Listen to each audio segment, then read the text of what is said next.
Beneath her shimmering green scales, she was starving for something only he had.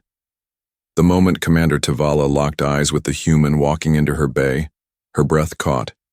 She didn't mean to react, certainly not in front of her subordinates, but her body betrayed her.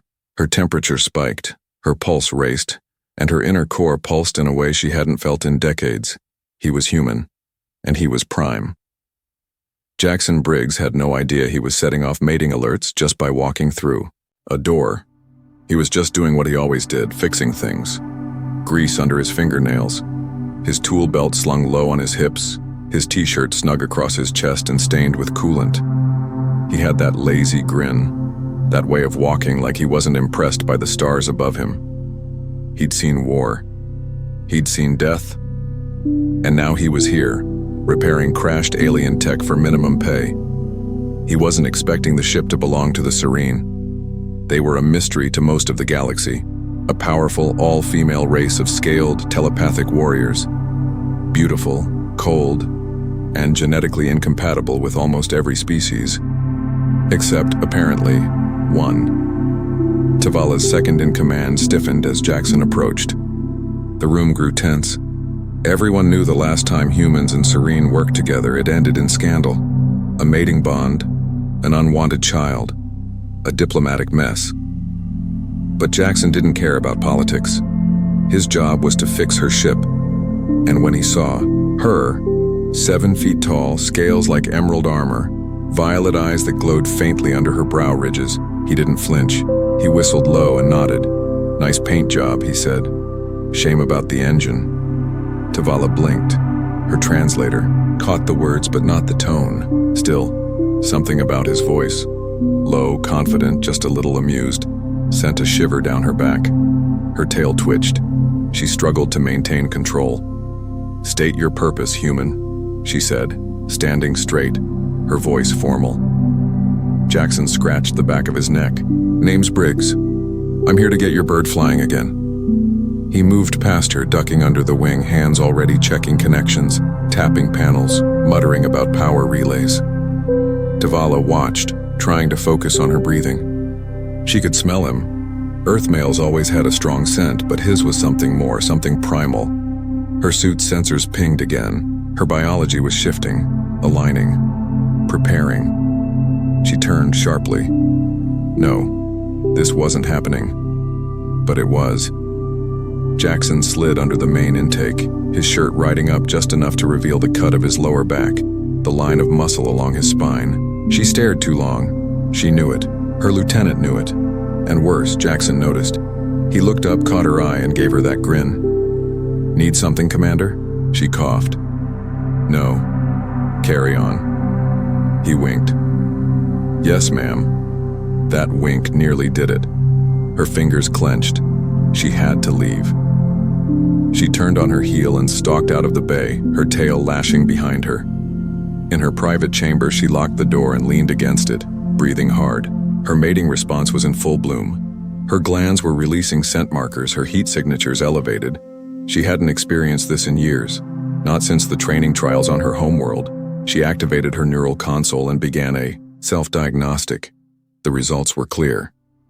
Jackson Briggs wasn't just compatible, he was optimal.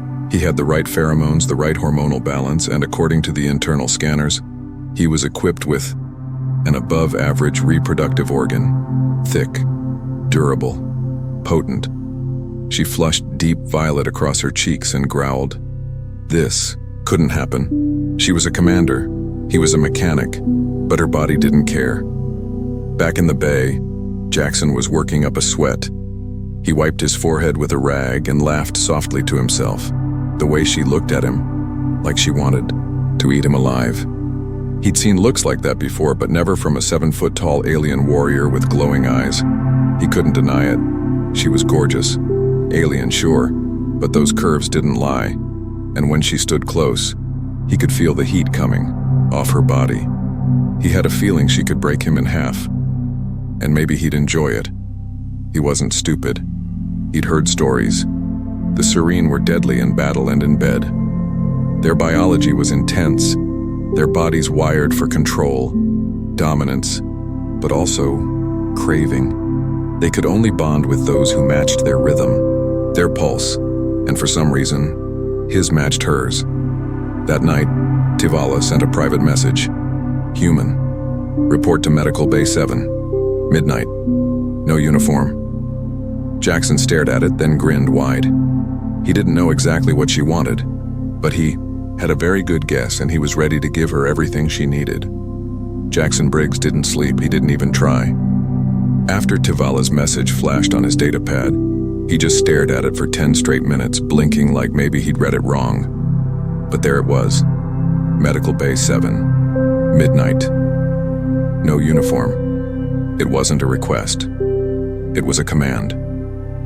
When midnight came, he walked the corridors with slow, deliberate steps. The station was mostly quiet. Lights dimmed, other techs asleep. But his pulse was pounding like a drumline in his chest. He wasn't afraid. He'd fought in 2 planetary sieges and wrestled a live power coil back on Ceres Station. But this was different. This was a whole new kind of danger. The doors to Medical Bay 7 slid open with a soft hiss. The lights inside were low, bathed in a purple glow that made everything look soft and surreal. And there she was, Commander Tivala. She stood with her back to him, her long tail swaying lazily behind her, a strange swirling pattern glowing faintly across her scales. He realized with a slow breath that it wasn't lighting. It was her. Her skin responded to mood, emotion, heat. She turned. "Good," she said, her voice quieter than usual. "You came." Jackson raised an eyebrow and stepped inside. "Well, you were pretty clear." Tivala studied him. He was wearing only a fitted undershirt and pants. No weapons, no tools, just the man. She could see the muscles under his skin, the steady rise and fall of his chest, and she could smell him again. His scent was overwhelming now, amplified by the isolation and the chemicals in her bloodstream. She walked up to him slowly, her bare feet making no sound on the floor. "We are conducting a compatibility study," she said, stopping, a foot from him. "Physical, neural, chemical." Jackson tilted his head, grinning slightly. "Is that what they're calling it these days?" Tivala's eyes narrowed. "This is serious, Briggs." He dropped the grin, but his voice stayed warm. "I know." She reached out with one hand and touched his chest, just 2 fingers pressing over his heart. It was racing. She closed her eyes and inhaled. That scent again. It triggered something ancient inside her. Her skin flushed brighter across her collarbone and down her sides. "Your presence is affecting me," she said quietly, "more than I expected." Jackson looked down at her hand, then back up into those bright violet eyes. "I've been told I have that effect," he said, half joking, but she wasn't smiling. She was fighting herself, fighting instincts that went back generations. Serene biology wasn't built for long courtship rituals. It was efficient, direct, but it also demanded strength from its partners, mental and physical. Tivala turned and gestured toward the diagnostic bed.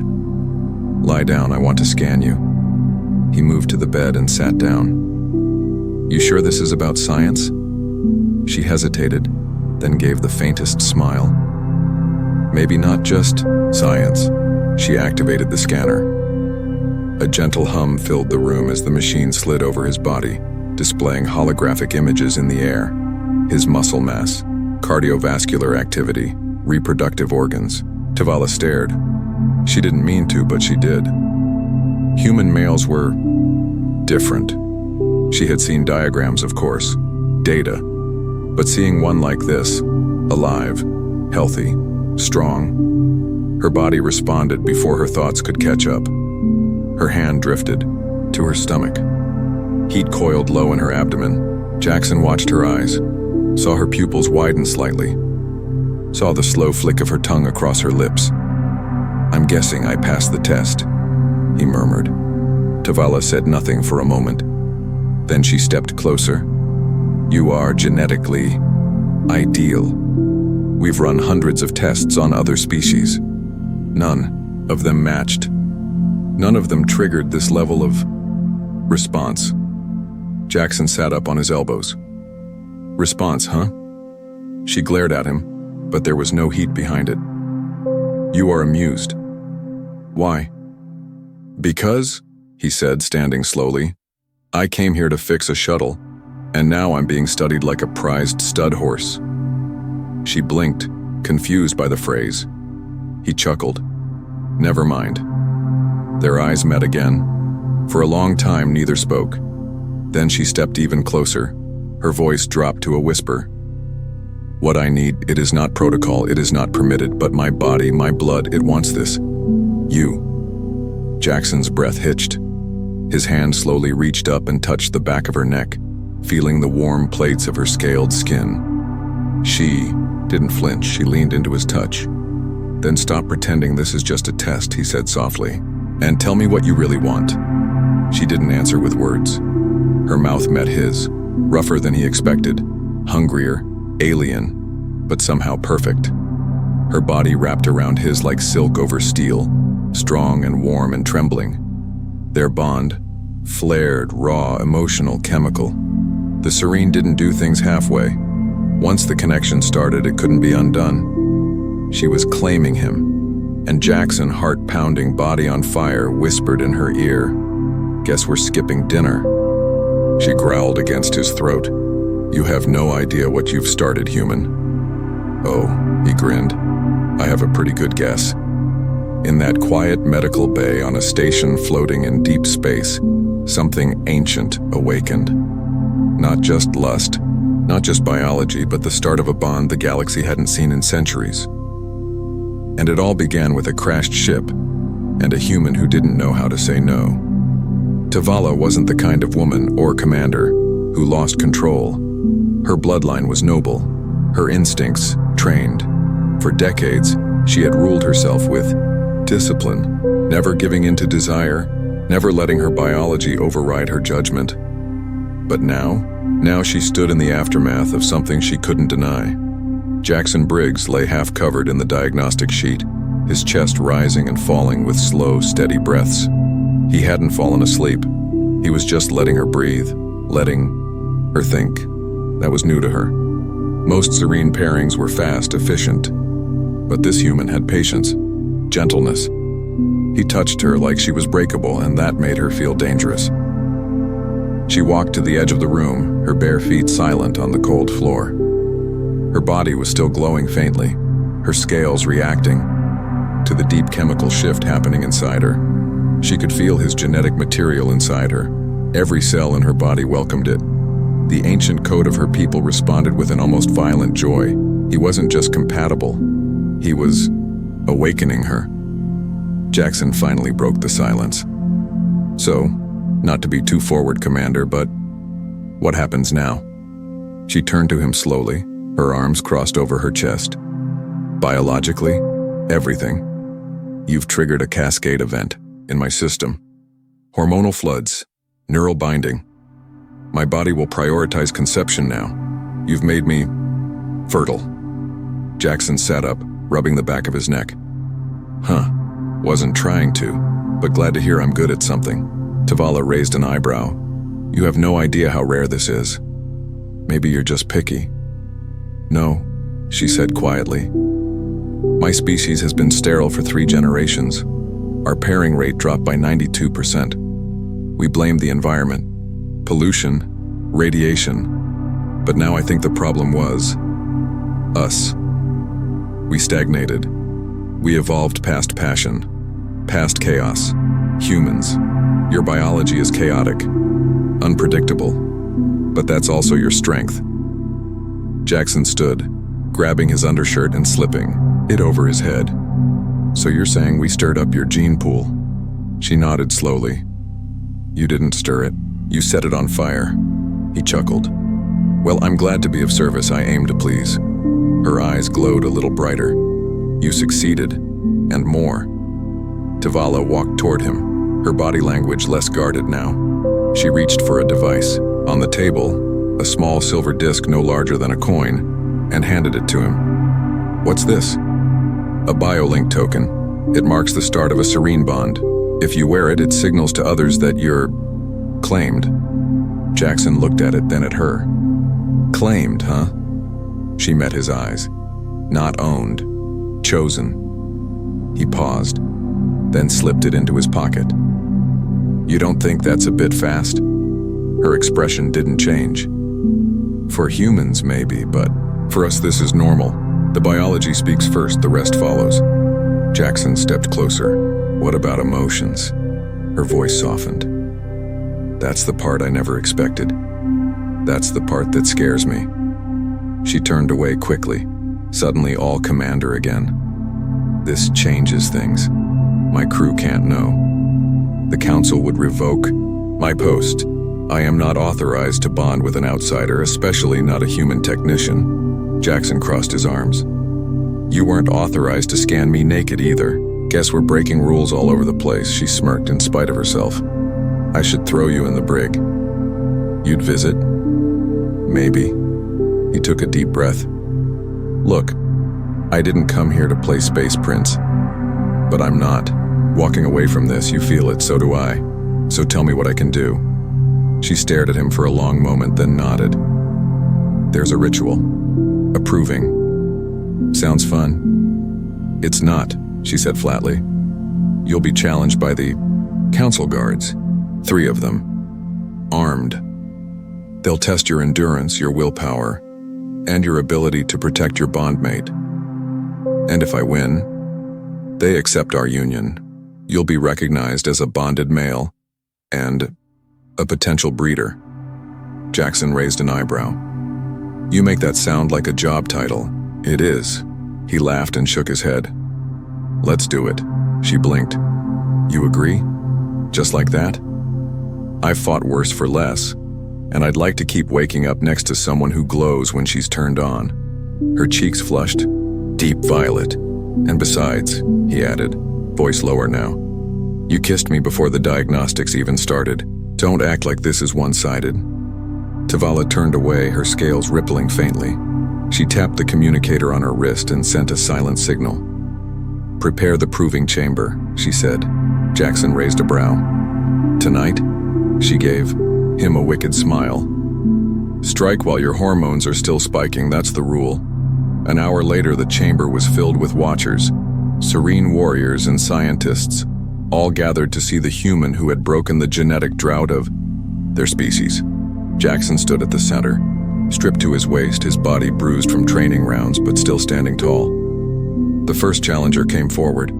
She was enormous, easily 8 feet tall, with armored plating and twin vibroblades. Lovely, Jackson muttered. No pressure. Tavala stood on the dais above, arms folded, watching him with fierce, quiet pride. He looked up at her once, just once, and saw something rare in her eyes. Hope. And that was all he needed. The first clash rang out like thunder. The proving had begun. The proving chamber was quiet now. Dust settled. Scorch marks streaked the floor. Broken training weapons and scorched armor plates lay scattered like discarded challenges. But Jackson Briggs was still standing, bruised, bleeding, from a cut above his brow, right shoulder dislocated and hastily reset, but standing, and grinning. He'd just done what no human and barely any Serene had ever done. Survived the triad proving. 3 warriors, 3 rounds, no armor, no breaks, no mercy. The council was speechless, the crowd silent. Then a single, sharp sound broke the stillness, Commander Tavala stepping down from the upper platform. She walked across the chamber floor like a storm wrapped in silk, her emerald scales pulsing with radiant light, controlled, fierce, glowing. Jackson looked up at her, swaying slightly. So, do I get a cookie or something? She didn't answer. Instead, she grabbed him by the front of his sweat-soaked shirt, pulled him close, and kissed him. But this wasn't the hungry, uncertain kiss from Medical Bay 7. This was something different. It was claiming. Not just instinct, choice, declaration before the council, before the crowd. Before the old bloodlines and sacred history. When they broke apart, Tavala's voice rang out. Clear, commanding, proud. This human has proven himself. By our law and by our blood, I choose him. There was no ceremony, no grand feast. Not yet. The real ritual, the true bonding, wasn't for the public. It was something private, ancient, intimate.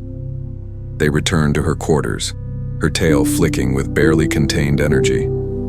Jackson's steps were slower, each one a little, heavier than the last. He wasn't limping from pain. He was holding back the storm building in his chest. He'd fought for her, and now he was going to have her. The moment the door sealed shut behind them, Tivala turned, eyes blazing. "Take off your shirt." Jackson smirked, pulling it over, his head with one arm. "Can't a guy get a drink first?" "No, didn't think so." She stepped close, her fingers tracing the edge of the bruises along his ribs. Her touch was light, almost reverent. Her eyes followed the curve of his muscles, the healing gashes, the stubborn fire still flickering behind his grin. "You are too fragile," she whispered. He laughed. "I'm still standing, aren't I?" She looked into his eyes, her voice softer. "That worries me even more." Jackson reached for her hand, pulling it against his chest. "You're not gonna break me, Tivala." She didn't move away. "I might. Then I'll break for you." Something in her cracked then. Her breath caught. Her body trembled, not from heat or chemical reaction, but something deeper. Trust. Vulnerability. The warrior inside her gave way to something older, more primal. Tivala pulled away only long enough to deactivate the ambient field around the room. The lights dimmed, the walls hummed, adjusting to a softer climate setting. And then she unhooked the clasp of her armor. Her chest plate fell away, revealing the smooth planes of her scaled torso, strong, sleek, with bioluminescent lines tracing over her hips and collarbones like glowing rivers. Jackson took a slow breath, not from shock, but awe. "You are incredible," he said, not as a joke this time. She stepped toward him again, completely bare now. "Your body, it speaks in ways I don't understand, but it moves something in me." He raised an eyebrow. "Is that a compliment?" "It's a confession." This time she didn't command. She invited. They moved together, their forms pressing close, hot skin against scaled curves. Tivala guided his hand to the glowing marks along her side. "These are receptors," she whispered. "They light up when I'm bonded, when I want, when I need." Jackson traced them slowly. "Looks like they're already lit up." She nodded. "Only for you." Their mouths met again. Slower now. Exploring. Learning. He tasted the heat on her tongue, the spice of alien chemistry flooding her breath. She was burning from the inside out, but not with just desire, with emotion, connection. Her body wrapped around his like a living flame, her tail coiled around his leg. The scales along her thighs softened with heat, and her breath hitched with every pulse of his hands across her hips. Human fingers against alien skin, rough against smooth, scarred against sacred. She guided him to the sleep basin, less a bed, more a cocoon of bioreactive material that molded to their forms. It pulsed under their weight, recognizing the bonding act. As they sank into it, Jackson looked into her glowing eyes and murmured, "So this is the real ritual, huh?" She nodded. "No masks, no rank, just you, just me. And if we bond," she paused, "we won't be able to walk away. Ever." Jackson gave her that grin again. "I didn't come all this way to quit now." Their bodies met again, fully, finally. The bond took hold like a storm being released, after centuries of silence. Her receptors lit like fireflies across her body, cascading light in waves of rhythm with each movement. Her gasps turned to cries, not of pain, but of homecoming. She had spent years searching for purpose, for strength, for a partner who didn't just survive her power but loved it. And now she had him. Their minds touched, their breaths synced, their bodies locked in a rhythm that no translator could ever put into words. He whispered to her, not with words, but with every touch, every press of skin to skin. I am here. I am yours. And in return, she gave him everything. Her body, her past, her name whispered not as a command, but as a prayer. Later in the stillness of the sleep basin, wrapped in bioluminescent warmth and the soft hum of their joined biology, Tavala lay curled against Jackson's chest, her tail draped over his waist. His fingers lazily traced the markings glowing on her back. "You okay?" he whispered. "I should be exhausted," she murmured. "But I feel alive." He smiled. "Yeah, that makes two of us." She tilted her head, eyes half-lidded. "I thought I was just claiming a mate. And now, I think I've started a war. Inside my own heart." He kissed the top of her head. "Then let me help you win it." Her body warmed again against his. This wasn't just heat. This wasn't just biology. This was the start of something sacred, the first real bond, and neither of them would ever be the same again. The morning after the bonding, the stars above Serene Station pulsed a little brighter. Inside Commander Tavala's private quarters, the air was heavy with the scent of heat, skin, and something far deeper: connection. The sleep basin had cooled, the bioluminescent bedding dimmed, but the afterglow lingered. Jackson lay half awake, one hand resting behind his head, the other draped protectively around the figure curled into his side. Her scales were warm and still glowing faintly, like embers refusing to die. Tavala didn't move. She could feel the human heartbeat under her cheek. Steady, familiar, too familiar. A commander wasn't supposed to fall asleep in a bonded male's arms, especially not a human's. But here she was, her tail lazily tangled around his leg, her body molded against his chest like she was meant to fit there. Her mind was quiet, and that terrified her more than any battle she'd ever fought. Morning.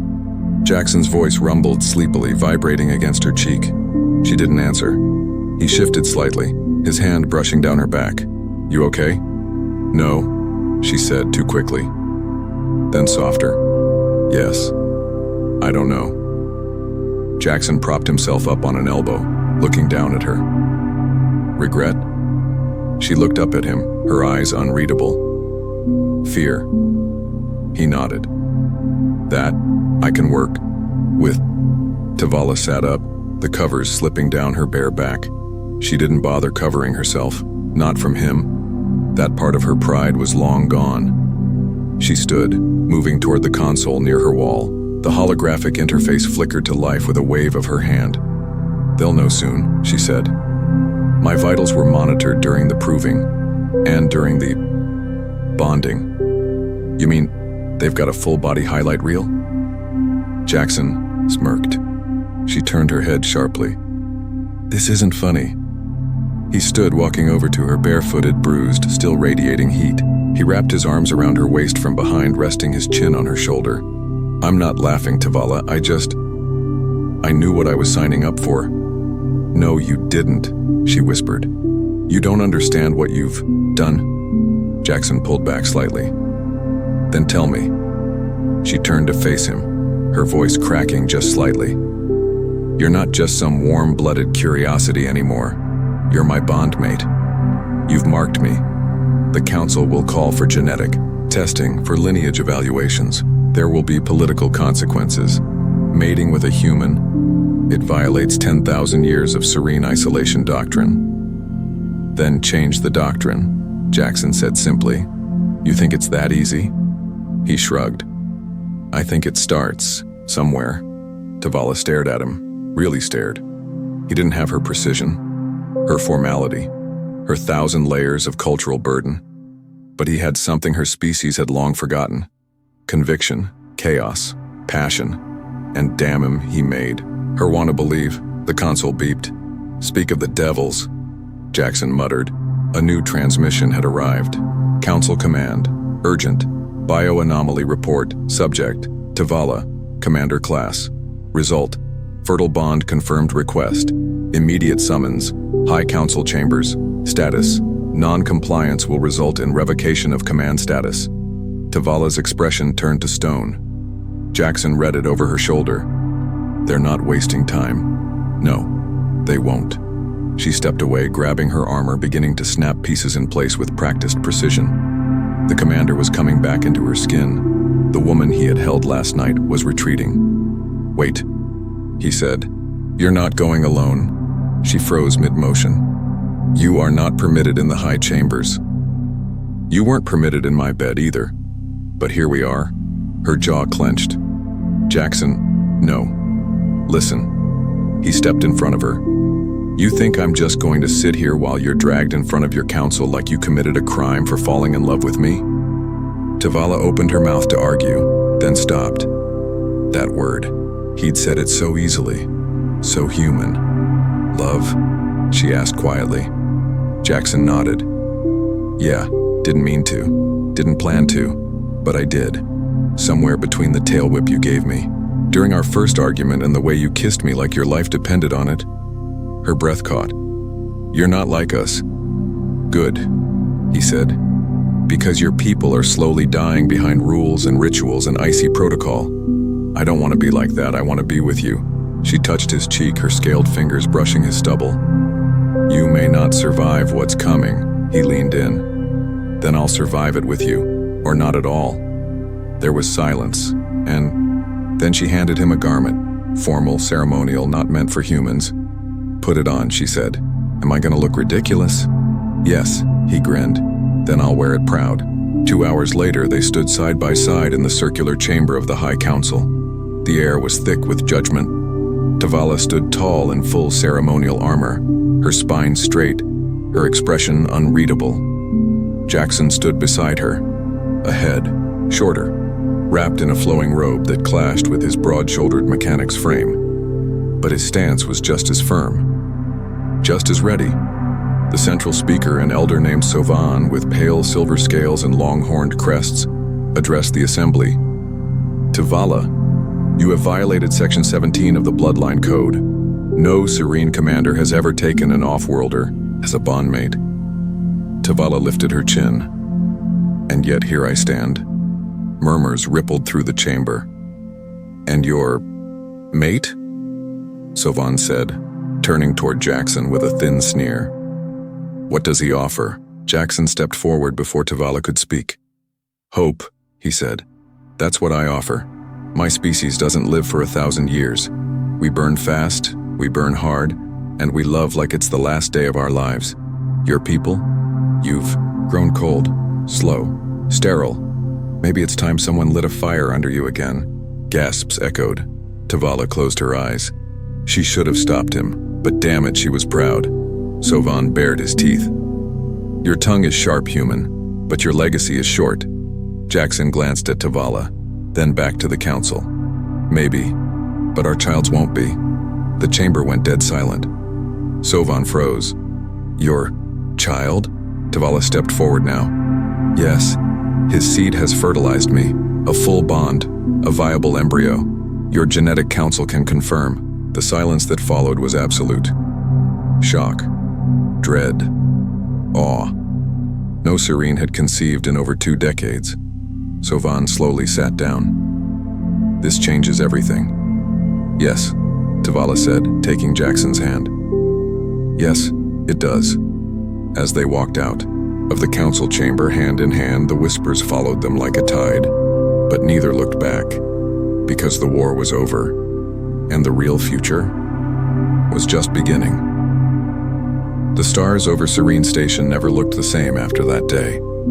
Inside the observation dome, Tavalla stood in silence, her arms folded across her armored chest, her eyes locked on the swirling nebulae beyond. Normally, she found comfort here, watching the pulse of distant galaxies, calculating their gravity arcs, tracing the paths of comets through void and ice. But tonight, the stars felt personal, alive, pregnant with possibility. She turned slightly as she heard the soft swoosh of the door behind her. No one else walked that casually in this part of the station. Only him. Jackson Briggs entered with a steaming mug in each hand, his shirt rolled up at the sleeves, a faint oil stain on his collar. He never really stopped being a mechanic, even now, even after what they'd been through. "You're staring." "Again," he said, handing her a mug. She took it without a word, inhaling the strange but comforting scent. Calf root, mixed with human-style cinnamon bark. An odd fusion. Like them. Jackson stood beside her, sipping his drink. His free hand reached for hers, intertwining fingers, rough calluses pressing against scaled knuckles. "Medical team got the results back," he said. Tavala didn't breathe. 58% serene, 42% human. Neural pathways, already forming. Stronger than average. She slowly turned her head to look at him. "You're saying..." "I'm saying it's not just viable," he said, a crooked grin forming. "It's thriving." For a moment, Tavala felt her knees weaken. She sat on the bench near the curved window, placing the mug down with shaking hands. Her mind raced. Her body was already changing. She had known it in her gut, her blood, but to hear it confirmed? A child. Their child. The first of its kind. The silence stretched. Jackson sat beside her, resting an arm across the back of the bench. "You okay?" "No," she whispered. He tensed. She corrected herself, her voice cracking. "I'm not used to this feeling." "What feeling?" "Fear. Joy. All at once. It's too much." Jackson leaned toward her. "You want to back out?" She laughed, short and bitter. "Too late for that, Briggs. I've got a new organ growing in my abdomen and a hormone storm flooding my system. If I tried to run, I'd probably throw up halfway across the deck." Jackson smiled, gently placing a hand on her stomach. "Then let's walk into it together." She looked down at his hand. It was large, strong, human. Everything about him was too much for her species, too hot, too bold, too unpredictable. And yet, it was exactly what her people had needed. The ancient DNA, once dormant in the serene bloodline, had responded to him, to his rhythm, his chemistry, his passion. Their child was not just a medical miracle, it was a cultural bombshell. And soon, the entire galaxy would know. Tavala stood again, pacing now. "The council will use this," she muttered. "They'll parade it, they'll say we're the new direction, the hybrid future. They'll expect me to lead it." Jackson leaned back. "And do you want that?" She stopped, facing him. "I don't know." "Then figure it out," he said. "But just so you know, I didn't bond with you because of politics. I didn't fight 3 armored giants and get half my ribs cracked because I wanted to be a symbol." "I know." "I did it," he said, standing and walking toward her. "Because I saw something in you no one else did." She raised an eyebrow. "What?" He smiled. A woman who needed someone to hold her, and wasn't sure she deserved it. Her breath caught. "I did not expect to love you," she whispered. "I didn't expect to make a future with a glowing, scale-skinned warrior queen," he said. "But here we are." Tavala's hand went instinctively to her lower belly. "They'll study the child, dissect every cell. Not if I have anything to say about it. You're one man." "I'm the man," he said. "At least to you." She walked forward, placing her hands on his chest, leaning her forehead against his. "To me, you are everything." They stayed there for a long time. No words, just breath and warmth and the quiet crackle of possibility. 2 days later, the announcement went public. Not just to the Serene High Council, but to the entire galactic cooperative. First human Serene conception confirmed. Tavala of the Crimson Line, Commander Class, bonded with Earth-native human male. Hybrid offspring. Viable? Development normal. The fallout was immediate. Some species celebrated, especially those who had faced fertility issues of their own. Others did not. Threats came in. Conservative Serene enclaves denounced Tavala as a traitor to her bloodline. Earth's diplomatic channel lit up with mixed messages. Some officials wanted to protect the couple, others wanted to contain them. But amidst the chaos, something strange happened. Ordinary people, serene and human alike, started sending messages. Not officials, not soldiers, people. My daughter couldn't conceive. This gives us hope. They said humans were savages, but this proves we're needed.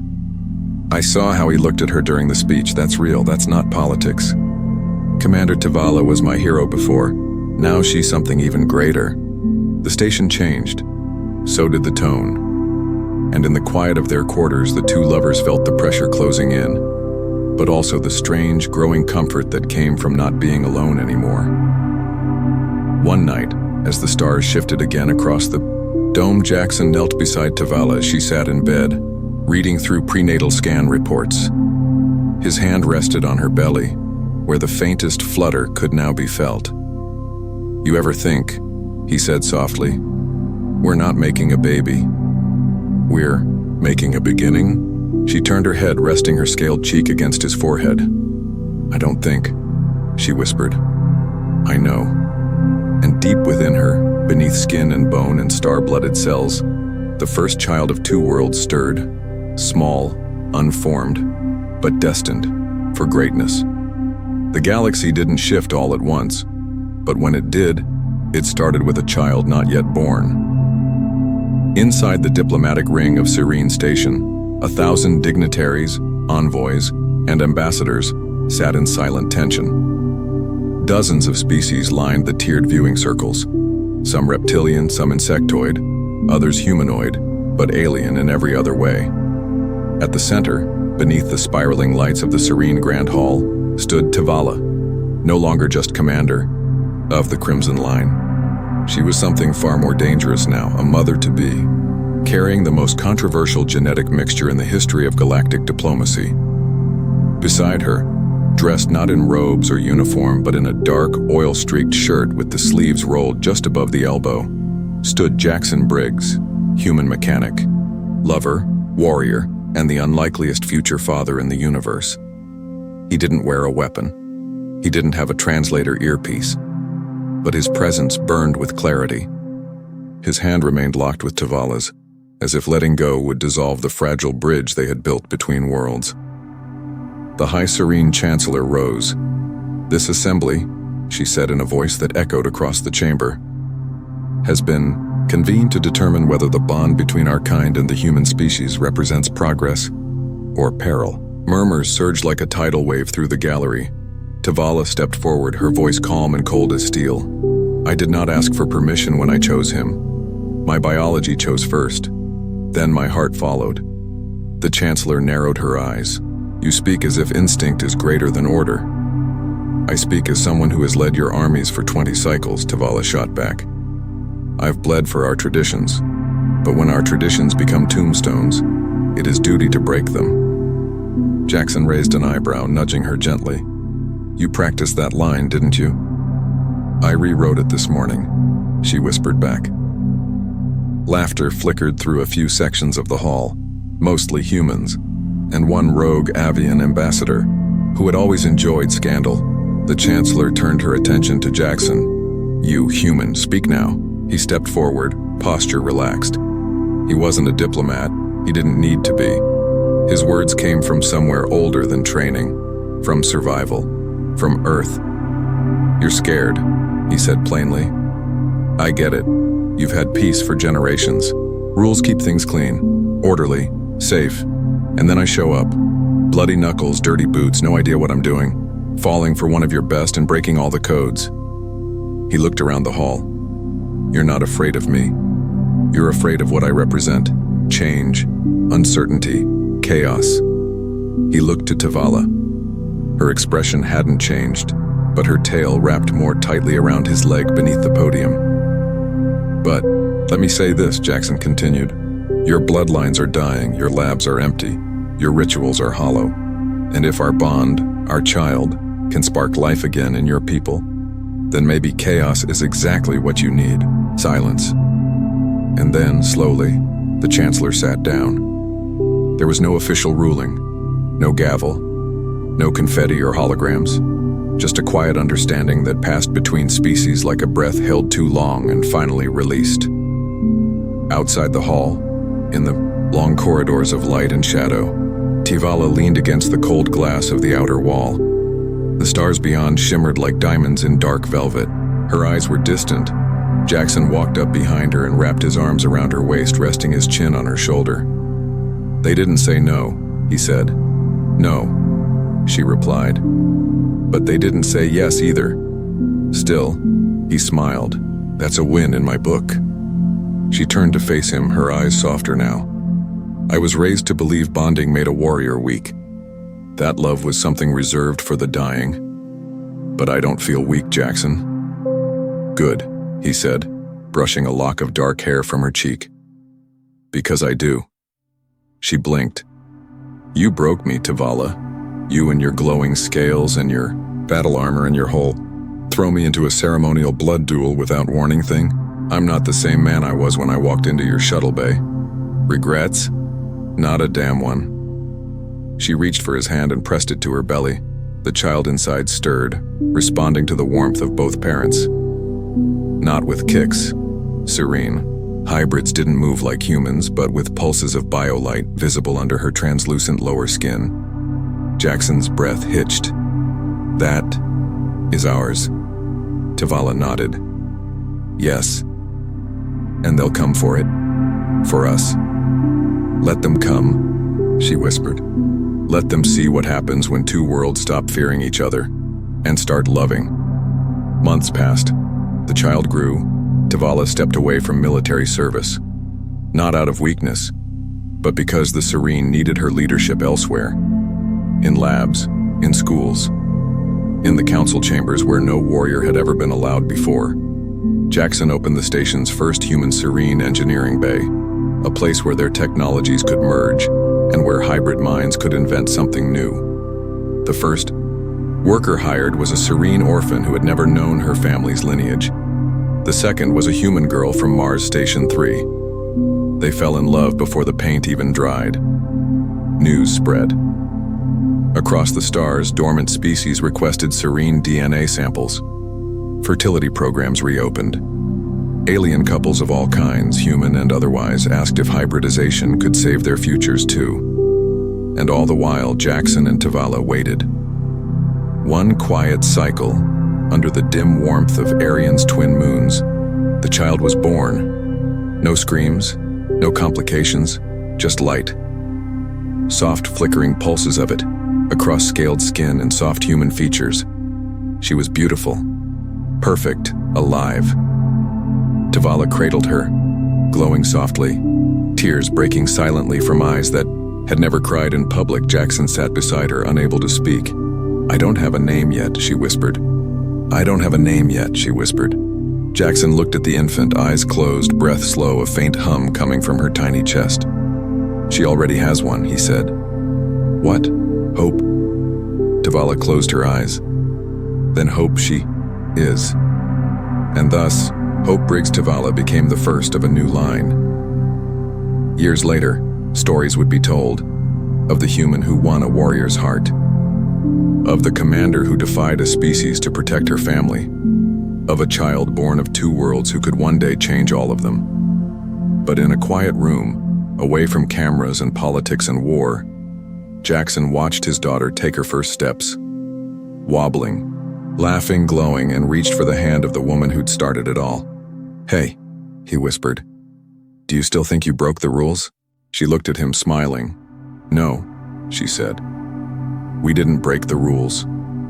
She leaned down, picked up their daughter, and rested her against her hip.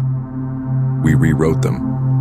And in that moment, under the ever-burning stars of serene space, humanity didn't just survive, it thrived.